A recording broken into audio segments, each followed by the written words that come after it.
What's going on, good people? How you living? Welcome back to the Classics, the cinematic movie podcast that takes you back to the iconic films of 20 years ago. And Kay Williams is back in the building. What's up, Kay? Hey, man, I'm back in here, baby. It's good. Man, we ain't heard your voice in a long time, bruh. Yeah, man. Been going through some personal things and getting life back on track, but I'm back in here, baby. I'm back in here. Hey. And I gotta tell you, it's a bit of a somber mood. I wish we could have had you back on a more uplifting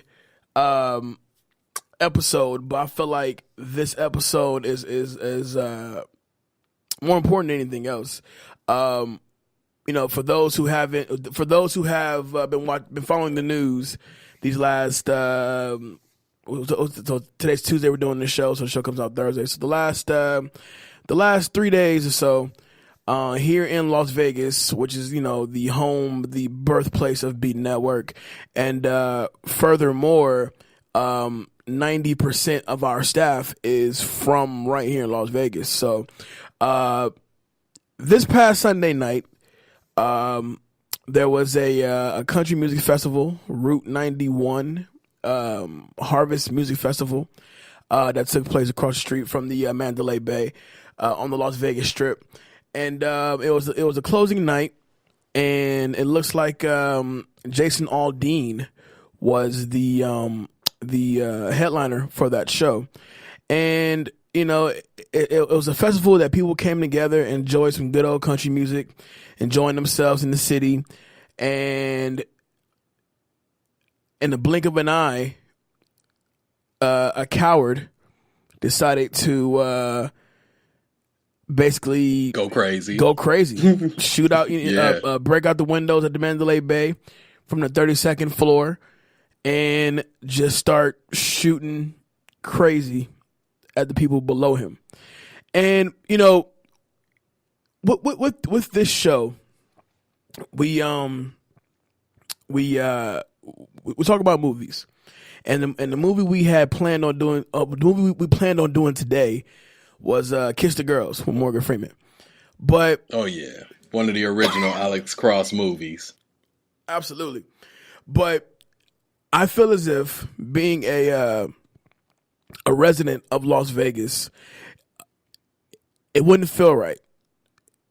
I agree. Yeah, it wouldn't feel right. I feel like everything was already at the highest of tense, and it's been crazy. So I feel like instead of us doing what we had originally planned to do, I wanted to take this episode dedicated to the victims of this horrible tragedy, and shed some light on what actually has taken place out here in Las Vegas.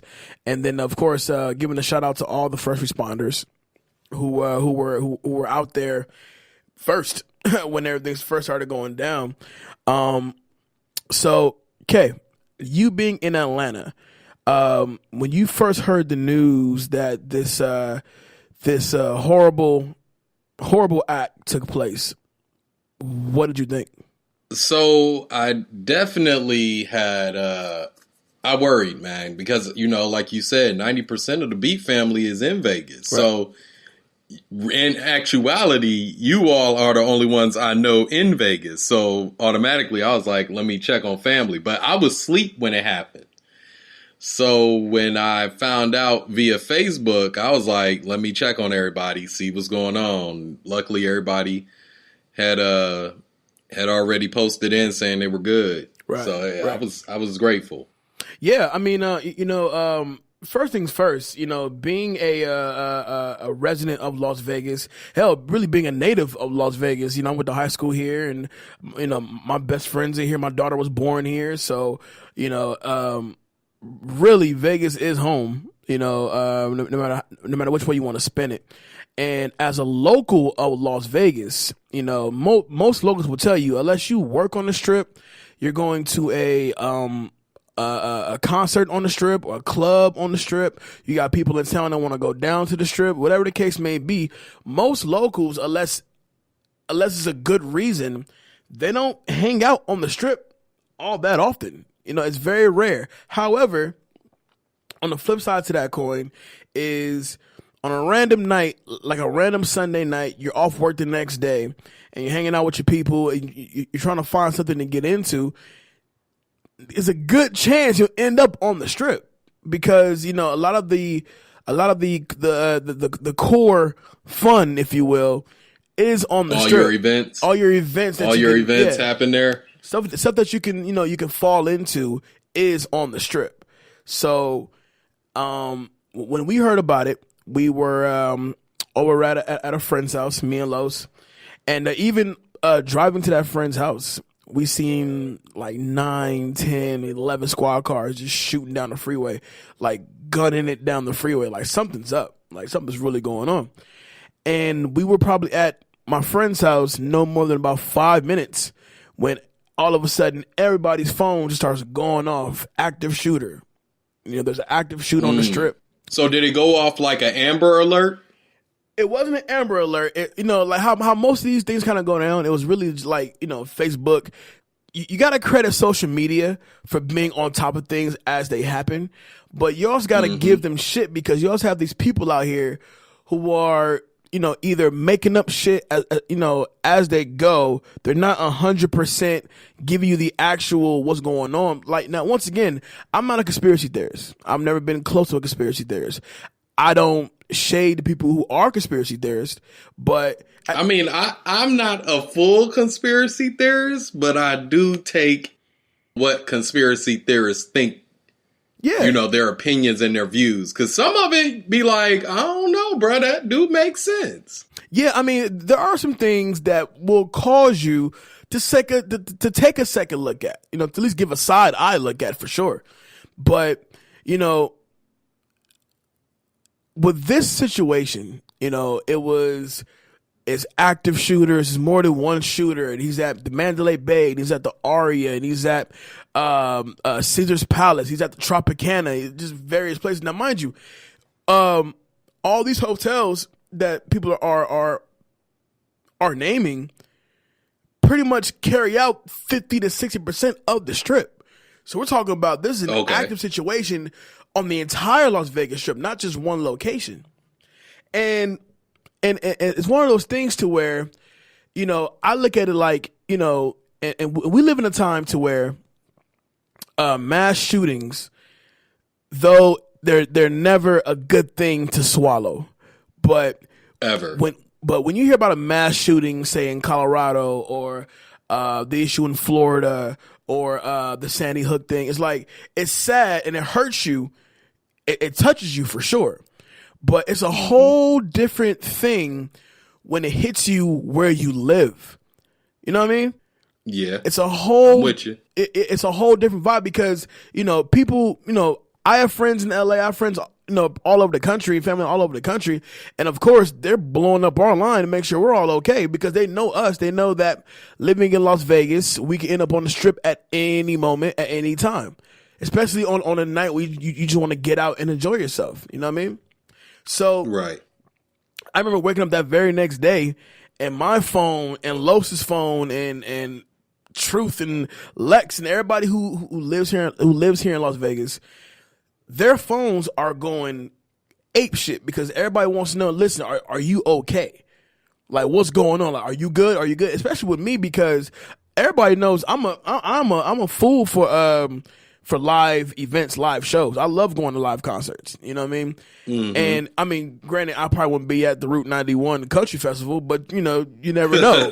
You know, but people were hitting me up, especially me, because it was like, well, we know Jay likes to go to these live shows, da da da, and so you can't even get upset that everybody just kept calling your phone because it was just, dude, you live in a city that's relatively small, and a lot of your source of fun leads back to that one street, to the strip. Right. You dig what I'm saying? So we were up. Right. We were up all morning answering phone calls, answering text messages, FaceTiming people, FaceTiming family. You're like, yeah, we're good.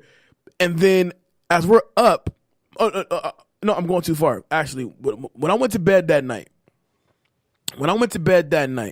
it was confirmed 2 dead. 2 dead and maybe like 50 and some change were injured. And that was the night before. The shooting took place like around like 10:30 or something like that. So the next so it didn't, because I when I woke up the next day and found out about it, of course everything was on social media, but it was talking like 2-3 in the morning. So everything happened at night. Yeah, everything, like it was still a relatively young Sunday night, as far as, you know, around 10:15, 10:20 when the shooting actually began.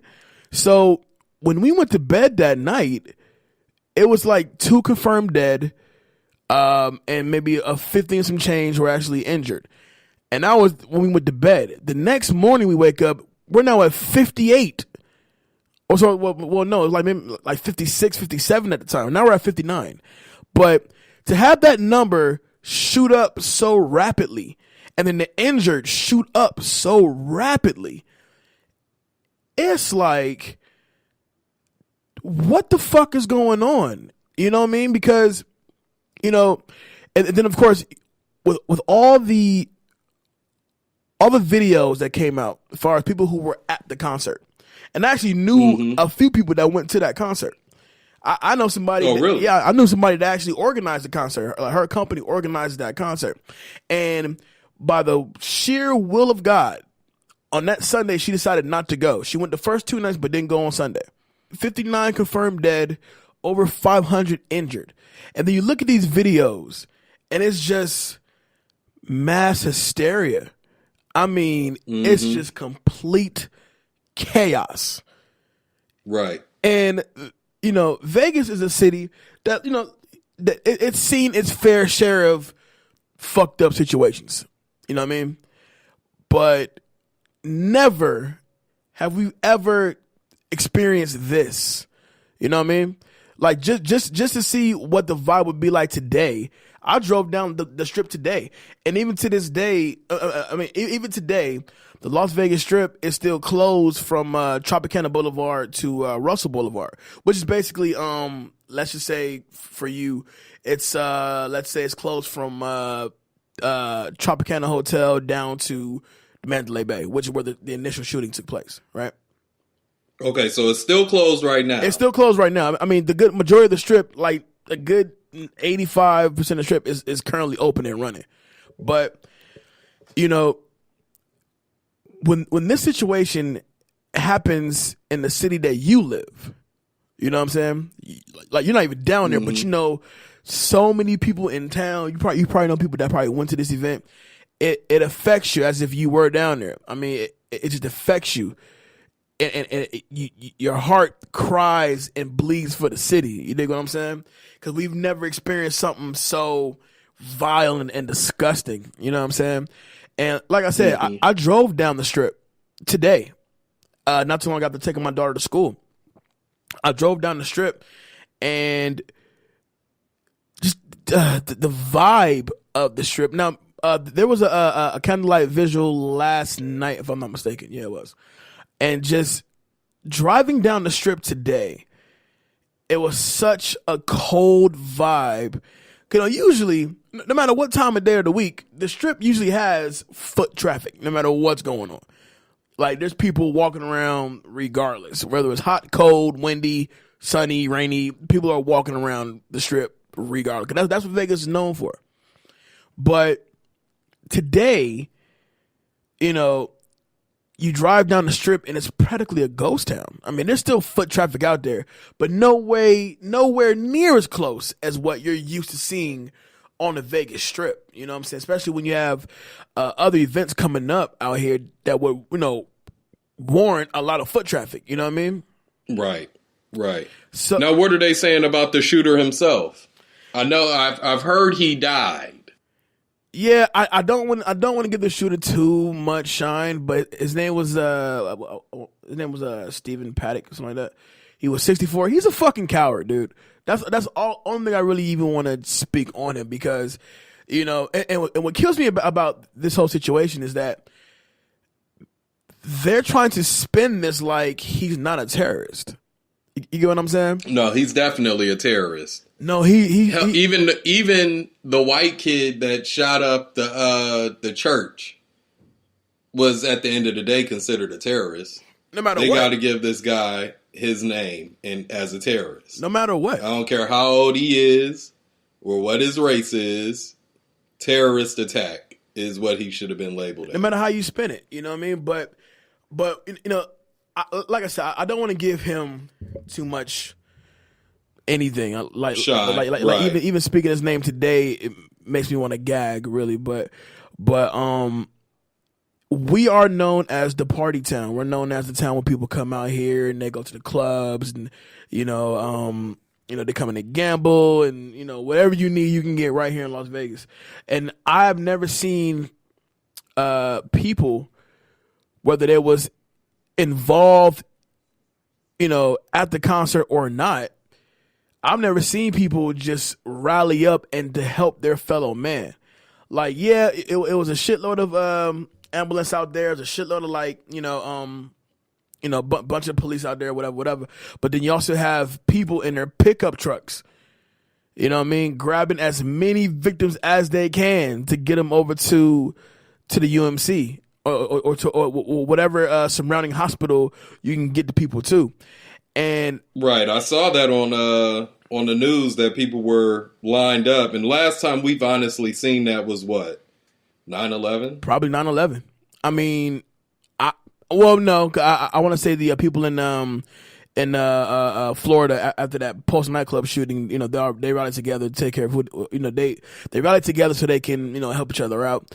But really, in this situation to where even when you paint a vivid picture of what actually took place, right? These people are literally sitting in this festival area like fish in a barrel. I mean, the way the whole thing is set up, the guy is able to shoot directly down into the festivals, and that same area where they had the festival was just used last week for the iHeartRadio festival. So shout out to iHeartRadio. But they use that area for the iHeartRadio Village Festival. So just last week, right? Okay. So it definitely makes you think, no matter what time, no matter what day, no matter what event, no matter who's there, black, white, Spanish, fucking green, it's like this situation could go down at any time. So now it proposes the question. It proposes the question: what are they going to do about gun control and the gun laws and all these things that they really don't want to talk about? You know what I'm saying? Mm-hmm. Like they cared not to talk about like the NRA, and fuck them 100%. And I'm saying this straight up, fuck them, because they don't see a problem with people owning guns. They don't want to say that this is even a gun issue. This is a sick human being. No, this is a gun problem. When you allow people, to buy 16 to 20 something fucking rifles, and he ain't going hunting. And if you was going hunting, you don't need 16 rifles to go hunting. You dig what I'm saying? Right. You just don't. So unless you plan on doing some ill shit, why are you allowed to purchase so many guns, so much ammunition, and nobody bats an eye? Like nobody thinks, oh, this is kind of weird. Like, he's not a gun collector, so it's like he's allowed to do this type of shit. So it really makes you question our government, of course, question the celebrity in chief, and where do we go from here? Because it's almost like, as far as these mass shootings, and it's sad, and it's so sad to even say this, but it's like, do we mourn this until the next one, or can honestly? I'm just glad the guy is of Caucasian descent. Why is that? Because with Trump being president and all the extra racism that has been going on, like, I feel this kind of takes a 0.5% off of us. Yeah. Due to this situation. Like, it's not going to be as bad because everybody's going to be focused more on gun control, and it's going to make people start looking at the Caucasian descent, honestly. Listen, man, I feel like no matter what, wrong is wrong. Whether the shooter wrong is wrong. Whether the shooter was white, whether the shooter was black, whether he was Spanish, whether he was Asian, wrong is wrong.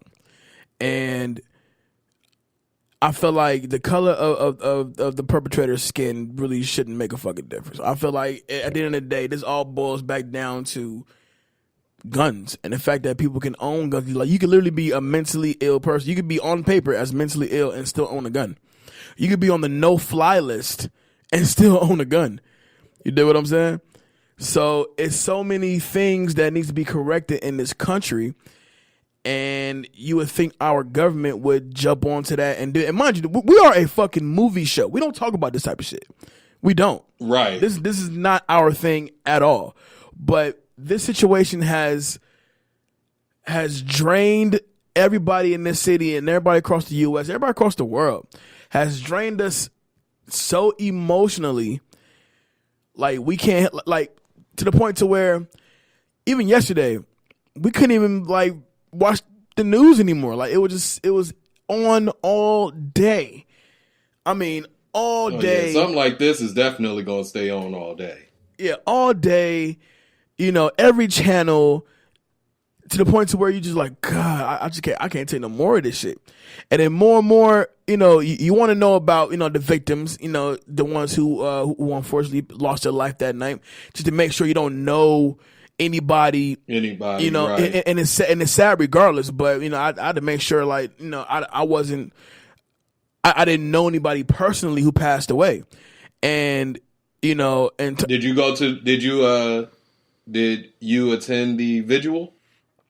I was going to, but I had my daughter, so I kind of couldn't. But, you know, regardless, though, I mean, and that's something I want to talk about as well, because the first responders who jumped into action after it went down, I'm talking about, it was people down there. It was people down there who didn't know the person that they were protecting, who didn't care. They just literally they threw their body on top of that person, and they just laid there. Some of them got shot while laying on top of somebody else that they didn't know. You dig what I'm saying? Because at the end of the day, we're in a situation that none of us created, that none of us started, that none of us probed. But me and you are literally in a position to where we need to get out of here. We must get out of here alive. God willing, we get out of here alive. You know what I'm saying? And all you and when all you have is bullets flying all over the fucking place, like, what do you do? And that's what I feel like being an American really comes into play, because, like I said, in this world, in this country, where race tensions are high, you know what I'm saying? Just tension period is just high. Everybody's just so indifferent about everything. And then you take an event to where, you know, not too many people know each other, and they're all coming together for a cause, whether it's a country music festival, a hip hop concert, just something that brings people together. 20,000 people showed up to that thing on Sunday, right? Wow. 20,000 folks. It was the sold out show for that weekend, for sure.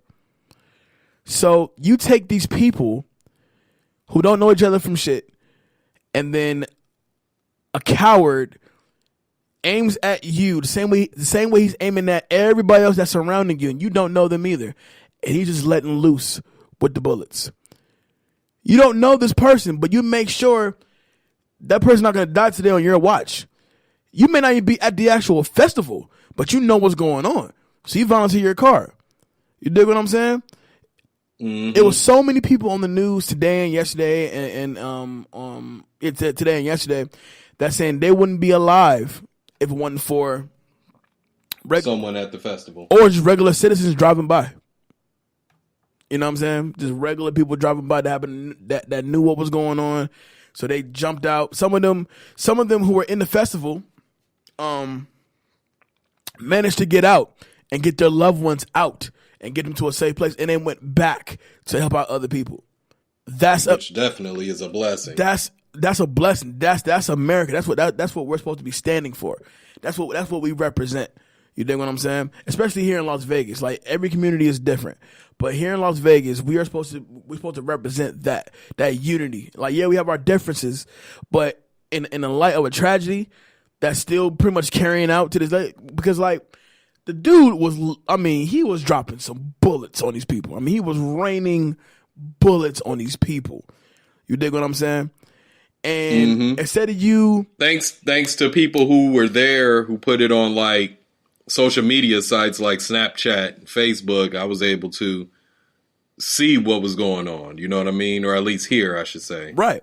And that's one thing about social media that you kind of give it credit for, because unless you actually see these videos, you know, and like I said, I don't shoot no shades to anybody who's a huge, you know, conspiracy theorist, you know, talking about, oh, well, there's more than one shooter, or he didn't shoot from the 32nd floor. I don't fucking care. I don't care. Because right now. Now, have they spoke on that? You know, the different things that people are saying, like the multiple shooters, or no, they've confirmed that it's 100% one shooter, but everybody else has their own agenda. They said, you know what? I read somewhere, and I couldn't believe this. I read somewhere, dude literally said that everybody who got shot, or basically everybody who was at that festival, were all actors, and this whole thing was staged. Wow. What kind of bullshit is that? Yeah, some things you just can't. You just can't stage. You can't stage that. You know what I'm saying? Like, okay, yeah. So, and if you were gonna stage that, what is the point of that? What's the agenda to stage that? You dig what I'm saying? Well, you know, when it comes to conspiracy theory, it's always a government hidden agenda. It's always a government hidden agenda. But in this situation, based off what I saw, based off what I know, based off what, you know, I choose to believe, I don't care.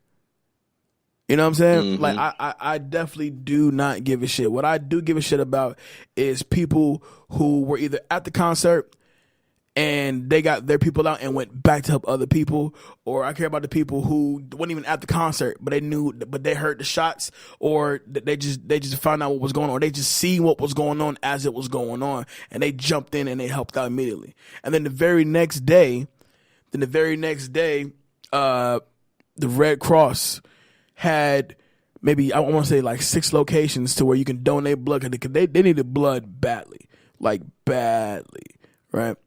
And so 6 locations had at least an 8-hour wait. You know what I'm saying? Just to help donate.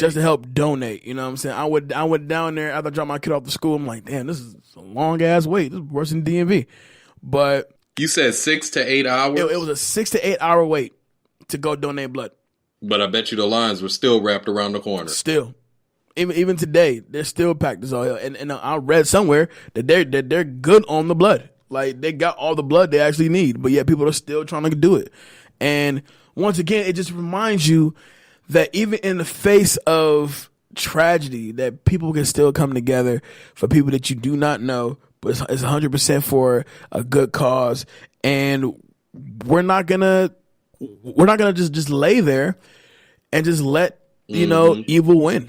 You dig what I'm saying? And like I said, driving down the strip today was such a somber moment. It damn near put me in tears, because you know your basic view of the strip, of the Las Vegas Strip. You have a certain ideology about it. You know what I mean? So when you drive down the strip, you know, you got every hotel, and you have the big billboards, and they're promoting whatever DJ's gonna be at the club, or whatever the case may be, or just advertising something about that hotel, you know? And on this day, today, just driving down the strip, everything was Vegas strong, or hashtag Vegas strong, hashtag pray for Las Vegas, hashtag if you're looking for loved ones, call this number, blood donations needed. And it was a vibe, it was a feeling. And then plus, it was at least, 4 squad cars per hotel on the strip. After. And at least 10 officers outside of these hotels, just talking to people. You know what I'm saying? Just talking to folks and all that. And you could tell that even though the smoke had cleared on the actual tragedy itself, as far as like, you know, the shooting actually taking place, people are still kind of just sitting around wondering like, how the fuck did we even get to this point? You dig what I'm saying? And then now that we're at this point, how do we move on? You dig what I'm saying? 59 lives? That's tough. That's a lot of people. 500 Over 500 were injured, and it wasn't just from bullets. It's from bullets and shrapnel debris, and debris from the concrete. The dude shot at the concrete, and that shit kicked up all kind of shit. And you know, getting trampled. You know, it's just it's. Now, did they mention what kind of assault rifles this person was using? It had to be an M16, easy.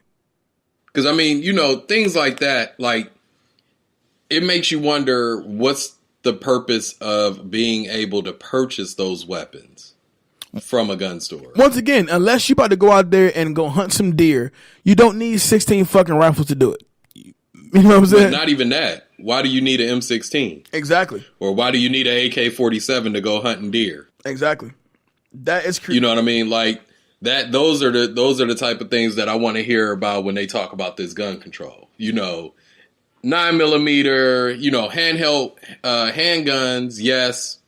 Shotguns, yes, because those are for personal or, you know, at home defense. But massive, you know, military assault rifles, what do you need that for? You waiting on the zombie apocalypse? It just doesn't make any sense. It makes no sense. It makes zero sense. But what I wanted to do before we wrap this thing up, I figure it'll be a short show today because I just wanted to shed some light on the events that took place over the weekend. I want to say to all the first responders, thank you. Thank you from the bottom of my heart, from everybody here at the Beat Network staff.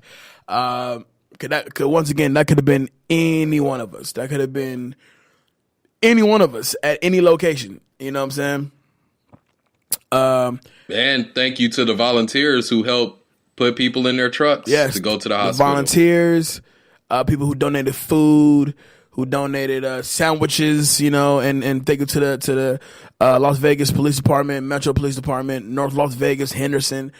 They all came out and they really, you know, really put foot to ass to get this under control. And so, and this is me, as a Las Vegas resident, practically a fucking native. I salute you. I thank you. We're here with you. We cry with you. We pray for you, and we'll get by. You know, like Kendrick said, we're gonna be all right. We will definitely be all right. Kay, I'm so glad we got you back in this building, man. I mean, once again, man, I'm glad this is a good episode for me to come back to, man. Oh, dude, but you be back next week. You be back next week. Oh yeah, I'm back now. I'm back, baby. Let the good people know where they can find you, bro. I'm on Snapchat, man. PHA1914. I deactivated Facebook and Instagram. I don't use it. So Snapchat is what I'm on. Right. Hit me up. PHA1914. Right. Well, you can find me on all the social media simply at I am Jay Alonzo. That's Facebook, Instagram, Snapchat, Twitter. You talk to me and I talk back. The Back to the Classics Movie Talk group is up and popping on Facebook right now. Just jump in, join the conversation. We will be back next week with our regular scheduled programming, hopping back in the DeLorean, taking these rides back to these classic movies that you guys love. We just want to take time out to recognize a very tragic situation and let people know that the city of Las Vegas will 100% overcome. And we are here with you. Shout out to the whole iHeartRadio crew. Shout out to the whole Beat Network crew. I'm Jay Alonzo. That's my boy over there. What's your name? Kay Williams. Hey, we out this thing, man. Peace. Peace.